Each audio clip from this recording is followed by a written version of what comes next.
Tragedia sul lavoro a Campocroce di Mogliano, operaio di 53 anni muore mentre effettua un intervento di deratizzazione in una fossa di stivaggio per cereali. Indagine dei carabinieri partita dall'incendio di un magazzino di Bagnoli di Sopra ha permesso la scoperta di truffe da 1,5 milioni di euro ai danni di istituti di credito e imprese, 2 imprenditori in carcere. Non ce l'ha fatta l'89enne rimasta ferita il 5 settembre a Mogliano nell'incendio della mansarda dove viveva con il marito e il coniuge ancora ricoverato in gravi condizioni. Allarme tubercolosi, il presidente della regione Veneto Zaia sul caso del migrante fuggito dalla struttura di Sovizzo dove era ospitato senza concludere la profilassi, rischio per lui e per la comunità. Epidemia di West Nile in Veneto, mentre continuano le disinfestazioni la regione distribuisce un vademecum, ma intanto è scontro tra Coletto e il democratico Zanoni. Turismo, il Veneto si conferma tra le regioni più visitate d'Europa con Venezia che traina la locomotiva grazie al boom di turisti stranieri. Colpo di coda dell'estate con sole e temperature decisamente estive che ci accompagneranno nel weekend, ma anche per tutta la prossima settimana. Buonasera, ben ritrovati con l'edizione del Veneto dei nostri telegiornali. In primo piano l'ennesima tragedia sul lavoro si è consumata oggi, poco dopo mezzogiorno, presso la ditta Euro 5 a Campocroce di Mogliano. Un operaio di 53 anni, dipendente di un'azienda esterna, stava eseguendo la disinfestazione dentro una fossa di stivaggio per cereali. Ma sentiamo i dettagli nel primo servizio.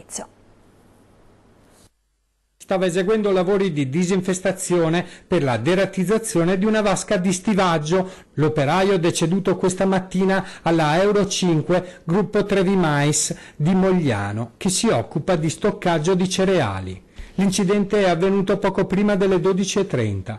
Per cause ancora in corso di accertamento, Michele Ferrazzo, di 53 anni, operaio di una ditta esterna all'azienda, stava eseguendo delle operazioni per la deratizzazione.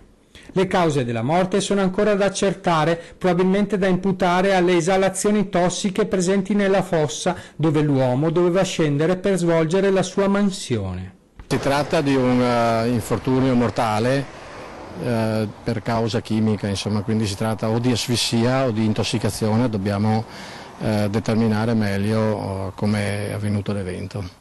L'operaio deceduto, dipendente di una ditta di disinfestazioni di Treviso, era solo quando all'improvviso ha accusato un malore. L'operazione di deratizzazione doveva consistere solo nel posizionare una pastiglia all'interno di una scatoletta, un lavoro di pochi minuti. L'operaio però poi si è sentito male. Resta da capire se l'uomo abbia usato degli altri prodotti per la deratizzazione che abbiano sprigionato delle esalazioni in grado di asfissiarlo. E si trovava in una vasca di decantaggio? Si trovava all'interno dello stabilimento in una parte, diciamo, abbastanza sotto il piano campagna, per così dire, quindi più bassa del pavimento, una specie di fossa dove stava facendo l'operazione. Aperta al cielo?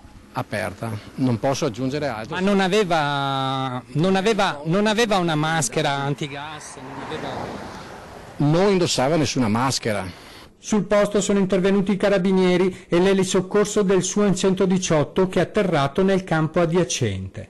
I medici del SUEM hanno tentato di rianimare l'operaio, ma non c'è stato nulla da fare. Il nome di Ferrazzo va ad allungare la lunghissima lista di morti sul lavoro. Sono 14 le vittime solo nella Marca dall'inizio dell'anno. Sono 59 infatti i morti sul lavoro registrati in Veneto, 16 in più rispetto allo stesso periodo del 2017.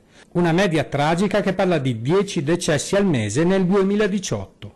Per i rilievi sul luogo dell'incidente erano presenti anche i tecnici dello Spisal per gli accertamenti del caso. Michele Ferrazzo era sposato e viveva con la moglie a Maserada. In paese la notizia della tragedia ha sconvolto gli amici ed i colleghi di lavoro.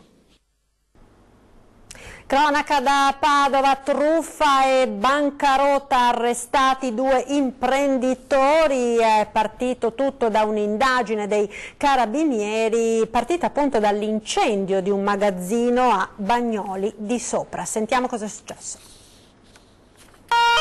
Truffe per una cifra complessiva di 1,5 milioni di euro. 2 imprenditori sono stati arrestati dai carabinieri di Abano Terme con l'accusa di truffa continuata e bancarotta fraudolenta. Una delle 2 anche per il reato di incendio aggravato e altre 7 sono indagate al termine di un'articolata indagine partita dall'incendio di un magazzino di una ditta di Bagnoli di Sopra avvenuto l'8 gennaio scorso. Militari della stazione Carabinieri di Bagnoli che si sono resi conto che in mezzo a questo materiale appiccato, dove è stato appiccato il fuoco appunto in un magazzino, c'erano dei computer, c'era della documentazione cartacea che non aveva motivo di essere in quel posto, ma appunto essere casomai in uffici, quindi il fatto che fosse in un'area adibita a magazzino ci ha fatto da subito insospettire e ci ha fatto partire con l'attività di indagine. Gli arrestati sono un 60enne del Ferrarese domiciliato a Padova e un 68enne di Forlì. L'indagine ha consentito, secondo i carabinieri, di fare luce su una serie di episodi di truffa a danno soprattutto di banche e di imprese attraverso la presentazione di flori, di bilanci e artefatti o altri documenti falsi. Sì, però siamo di fronte a un duo criminale che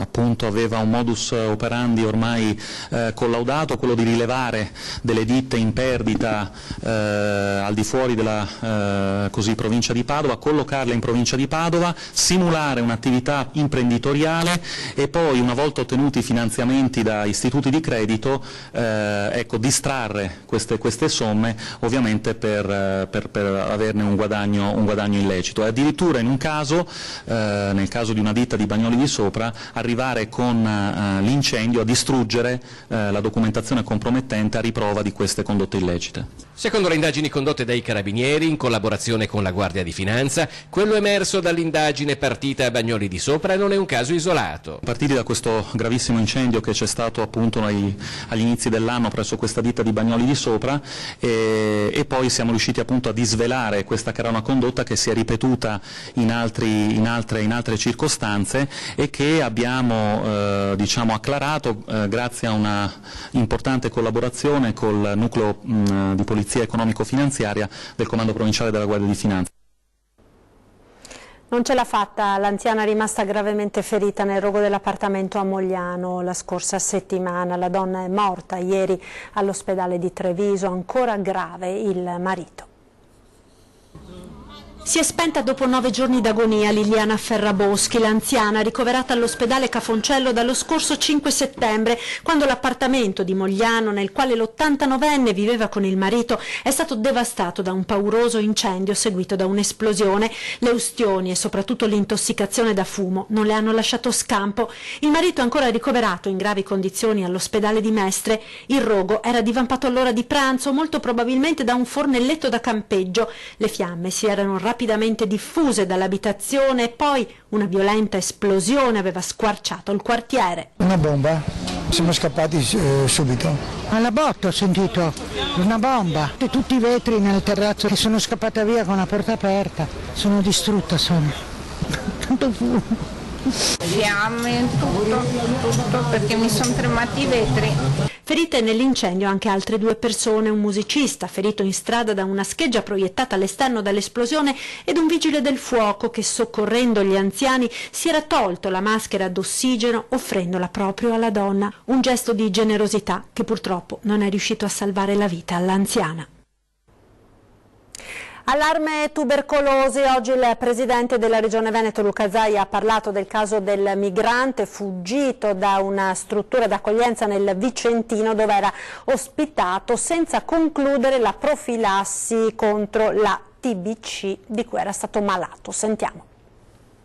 Nessuna notizia. Non è ancora stato trovato il profugo in fuga da Sandrigo, dove era ospitato. Si è allontanato come in Italia fanno molti migranti, senza tante spiegazioni, all'improvviso. Ma lui era stato malato di tubercolosi e non aveva ancora terminato la profilassi. Era stato ricoverato a Vicenza, all'ospedale San Bortolo, in una di queste stanze blindatissime, con 6 ricambi d'aria all'ora, uno ogni 10 minuti.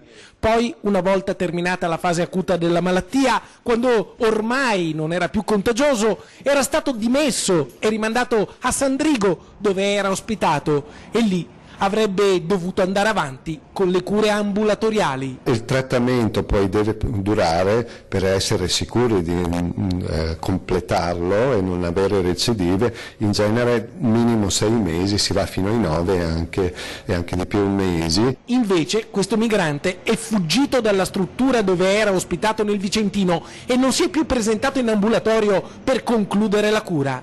Ha abbandonato la nostra zona, non si è più fatto vedere, è stato ricercato, anche segnalato alla prefettura eccetera, e non è stato più rintracciato, ma comunque non era più contagioso. Però potrebbe avere una ricaduta. Potrebbe avere una ricaduta. Quindi tornare a essere contagioso. Questo non è impossibile pensarlo, come è anche possibile, ed è molto documentato, che persone che hanno avuto una tubercolosi, che sono state trattate correttamente, se si riespongono possono riacquisire la tubercolosi, non è una malattia che dà un'immunità permanente. Insomma, non avendo terminato la profilassi, potrebbe avere una ricaduta e tornare ad essere contagioso. Un pericolo che riapre il tema della gestione dei migranti nelle strutture in cui sono ospitati e da cui spesso si allontanano. Il caso del profugo di Sandrigo era stato rilanciato su Facebook anche dal presidente del Consiglio regionale Veneto, il vicentino Roberto Ciambetti, e il suo post era stato ripreso anche dal ministro dell'Interno Matteo Salvini, che aveva scritto: immigrato malato in fuga, forse inconsapevole della gravità della sua condizione. Quanti casi come questo? Purtroppo la tubercolosi è tornata a diffondersi, gli italiani pagano i costi sociali e sanitari di anni di disastri e di invasione senza regole e senza controlli. Un tema aperto, insomma, su cui oggi interviene anche il presidente della regione Veneto, Luca Zaia. Se tu te ne vai in giro senza poi fare richiami, vuol dire che ti esponi a rischio di riammalarti e magari di infettare qualcuno. E questa vicenda ci riporta con il pensiero alla mente a quello che è il rischio poi delle epidemie, della diffusione di malattie, anche malattie in alcuni casi che noi non conoscevamo più. Pensate alla scabbia, alla tubercolosi, abbiamo avuto casi di lebbra in passato. Penso che sia fondamentale appunto porre anche la questione sul tema sanità, perché se un immigrato che la TBC se ne scappa e fugge non riusciamo più a curarlo, quindi a salvargli la vita e a riportarlo in salute, ma soprattutto ricordiamo anche il rischio per tutta la nostra comunità. E ora i casi di febbre del Nilo, con l'ultimo ricovero in rianimazione di ieri di una giovane di 25 anni all'ospedale di Treviso. Dalla regione, oltre alla notizia dei 500.000 euro stanziati per la disinfestazione, e l'apertura di una pagina web per informare i cittadini, evitando psicosi epidemia. Si tratta di 10 domande con 10 risposte elaborate dai tecnici nella forma più semplice possibile, 2 link per informarsi e sapere tutto sulla West Nile. Sono 3 pagine di domande e risposte semplici che ognuno potrà trovare anche appunto cliccando sui link.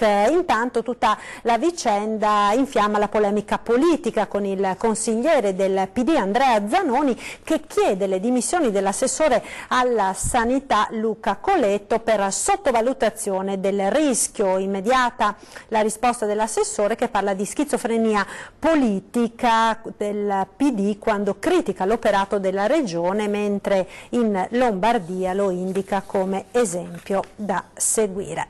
E torniamo ancora a Vicenza, perché dopo il video shock del tossicodipendente che si buca davanti ai bimbi in Campomarzo, oggi il sindaco della città berica ha portato la questione in prefettura. Sentiamo.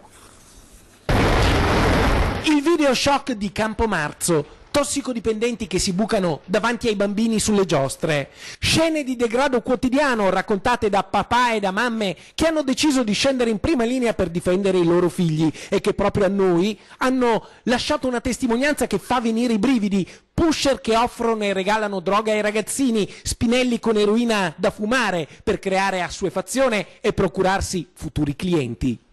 Al mattino che scendono dai pullman alla stazione vengono seguiti per tutto Viale Roma con offerte veramente dei soldi che hanno per la merenda a scuola. Se c'è questa offerta è perché c'è anche la domanda.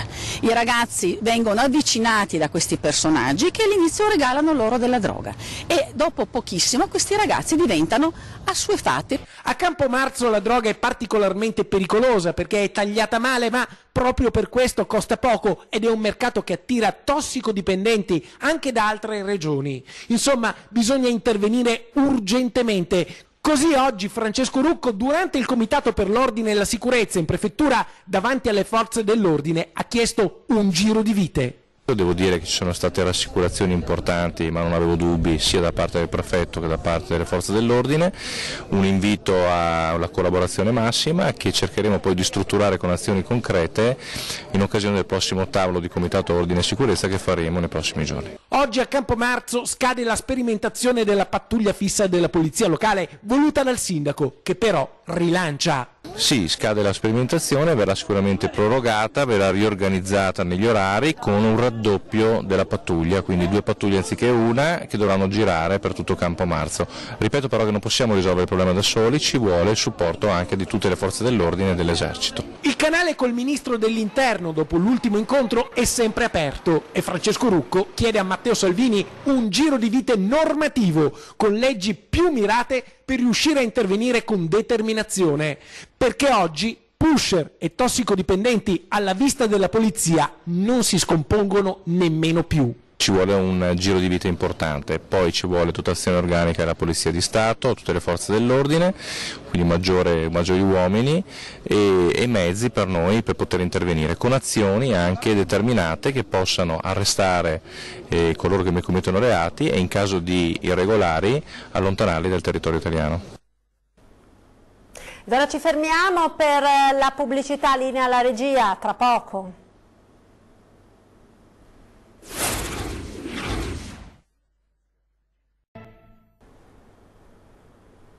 Eccoci nuovamente in diretta con il TG del Veneto, parliamo ora di turismo che appunto si conferma la voce trainante dell'economia del Veneto. Estate senza fine a Venezia, dove con il caldo e l'afa che aumentano sempre più cala, incredibile ma vero, il numero dei turisti in città. Merito o demerito che dir si voglia dei nuovi sistemi di deviazione dei flussi, i cosiddetti varchi. E il bilancio stilato dalla regione è naturalmente comparato con i numeri della scorsa estate. Venezia come città un leggero calo l'ha avuto. Il paradosso è che i numeri sono tuttavia sempre da record. Però devo dire che insomma, Venezia è una città che negli ultimi anni ha avuto delle crescite incredibili e addirittura abbiamo avuto una massa di turisti che in certe situazioni ha creato anche un po' di disagio. Con Venezia che si conferma la città che alimenta le maggiori entrate per turismo in regione e con un incremento pari a un più 19,4% grazie ai turisti stranieri. Ovviamente Venezia attira qualsiasi tipologia di turismo. Abbiamo turisti facoltosi che ovviamente vanno in alberghi 5 stelle, ma abbiamo anche un turismo di massa fatto da persone anche provenienti da altre regioni italiane che raggiungono la città, magari anche per una semplice giornata oppure al massimo una notte a disposizione. Quindi insomma diciamo che è un turismo diversificato, però il lavoro che stiamo cercando di fare noi è di evitare di lavorare sui flussi, anche perché appunto Venezia non ha bisogno di attirare nuove quantità di turisti, ma ha bisogno di qualità dei turisti. Quindi stiamo lavorando su prodotti turistici particolari proprio perché vogliamo che magari ci sia meno gente ma che spenda di più. E il Veneto che come lo scorso anno è la 6ª regione più visitata d'Europa. In particolare nel Veneto è una situazione diciamo di consolidamento rispetto alle annate scorse, però dobbiamo tener conto che veniamo da 4 anni di crescita continua dal 3 al 6% a seconda dell'annata, quindi quest'anno diciamo è un anno fisiologico se vogliamo, ma insomma sempre attestandosi su presenze più o meno sui 70 milioni di presenze e 19 milioni di arrivi, quindi ovviamente sempre la prima regione a livello turistico in Italia. Ed ora ci spostiamo a Carmignano di Brenta, dove tra un mese esatto verrà fatta brillare una bomba della Seconda Guerra Mondiale, verranno evacuate oltre 100 persone. Bomba Day, giusto tra un mese, il prossimo 14 ottobre, a Carmignano di Brenta il brillamento della MK1-8, bomba aerea inglese della Seconda Guerra Mondiale rinvenuta intatta nelle campagne del comune dell'Alta Padovana, in zona Colombare, al confine con San Pietro Ingù. 105 persone saranno evacuate per tutta la durata della bonifica, un'operazione molto delicata. È una bomba da 500 litri, ovvero da circa 220 kg, ha una lunghezza di circa 1 metro per un diametro di 30. Ora la difficoltà nella bonifica di questa bomba è che la bonifica deve essere effettuata in loco, in quanto la bomba non è amovibile, in quanto le spolette che innescono proprio l'esplosione della bomba sono armate, cioè sono attive e data la vetustà dell'ordigno appunto non possono essere rimosse. Un lavoro quindi di altissima precisione da parte degli esperti dell'esercito, coinvolti più di 100 uomini. Insomma, sarà una giornata chiaramente di qualche disagio, ma sicuramente importante, perché dopo questo ritrovamento è importante farla brillare. Purtroppo ci sono dei costi, si le dovrà accollare il comune di Carmignano di Brenta, che è appunto il comune dove è stato ritrovato l'ordigno. Ammontano a circa 4.000 euro quelli stimati. Però insomma il dato finale ce l'avremo solo alla fine. Le operazioni saranno coordinate dalla prefettura. Adotterà un'ordinanza che prevederà tutta una serie di prescrizioni legate al divieto appunto della popolazione nel raggio di 700 metri, divieto di presenza e quindi evacuazione, raccolta presso la protezione civile e tutta una serie di altre prescrizioni legate al blocco del traffico ferroviario, interdizione del traffico veicolare e interruzione di energia elettrica, ecco, tutte prescrizioni contenute nell'ordinanza, unitamente anche a un divieto di sorvolo. Ed ora, come ogni venerdì, il punto sul meteo del fine settimana e dei prossimi giorni con il nostro esperto. In questo weekend la nostra regione è protetta da un anticiclone di origine africana che porterà ancora condizioni di bel tempo con cielo sereno poco nuvoloso e temperature molto vicine ai 30 gradi. Sole e ancora caldo, colpo di coda dell'estate nei prossimi giorni con temperature al di sopra delle medie del periodo e ancora l'opportunità di gite al mare e bagni in un settembre decisamente estivo, ed il bel tempo continuerà ad accompagnarci anche per la prossima settimana con temperature ancora elevate, ma oltre al sole continuerà a farci compagnia anche l'afa con percentuali di umidità che continueranno a mantenersi molto alte. L'anticiclone sembra più forte del previsto, infatti anche per buona parte della prossima settimana, almeno fino a giovedì e venerdì prossimo, l'alta pressione continuerà a proteggere la nostra regione con giornate prevalentemente soleggiate. Probabilmente ci sarà qualche foschia il primo mattino lungo i corsi d'acqua e nella pianura veronese e rodigina, ma per il resto il tempo sarà bello con temperature pressoché invariate attorno ai 28-30 gradi di giorno. Uno sguardo ora alla nostra programmazione, subito dopo i TG torna 20:10. Questa sera in studio ospite di Ferdinando Avarino, il direttore generale dell'ULSS 2 della Marca Trevigiana, Francesco Benazzi. In chiusura al meteo, grazie per essere stati con noi, arrivederci.